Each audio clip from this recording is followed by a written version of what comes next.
সবাই বলে দেখ যার মাথায় এত পরিষ্কার এ তো কাজটাও পরিষ্কারভাবে করবে, একেই জয়েন কর। দাদা টিটকারি করছে না কাজে জয়েন করাচ্ছে আমি নিজেই জানি না।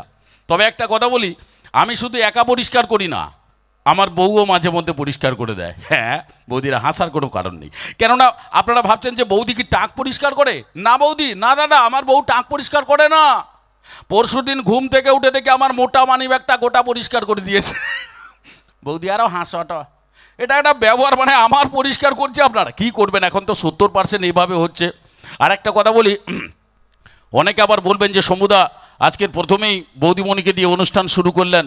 আমি শুধু একা বিবাহিত নয় দাদা, এখানে অনেক বন্ধু অনুষ্ঠান দেখার জন্য আজকে এসছেন যিনারা বিয়েও করেছেন। আপনাদের কথা একটু বলি, যিনারা বিয়ে করেছেন আপনারা বিশেষ করে জানেন যে বউ এমন এক ব্যক্তি যার কথা বললে আজকের অনুষ্ঠান শেষ হয়ে যাবে কিন্তু তার কথা বলা শেষ হবে না। কি দাদা, ঠিক কিনা? হ্যাঁ, তুমি বেহাইছো মানে তো জামা ঘটনা। তো যাই হোক, ঘটনাটা আলাদা জায়গায়, একটু খেয়াল করে দেখবেন 70% বিবাহিত পুরুষ বাড়িতে টুকটাক ঝগড়া লাগলেই বউয়ের কাছ থেকে এই কথাটা শুনবেই, আর বউ এই কথাটা বলবেই বাড়িতে ঝগড়া লাগলে। কোন কথাটা বলে?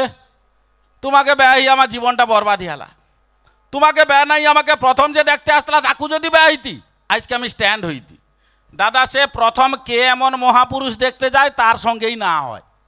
আর যত ঝামেলা সব আমার আপনার মিউজিশিয়ান বন্ধু, লাইট অপারেটর, আমরা কত টেনশনে আছি আপনারা বুঝতে পারবেন না। সাউন্ড অপারেটরের কথা বলবেন না দাদা, কত টেনশন আমাদের। ওনাদের কথা বলতে গেলে আজকের অনুষ্ঠান শেষ হয়ে যাবে কিন্তু বলা শেষ হবে না।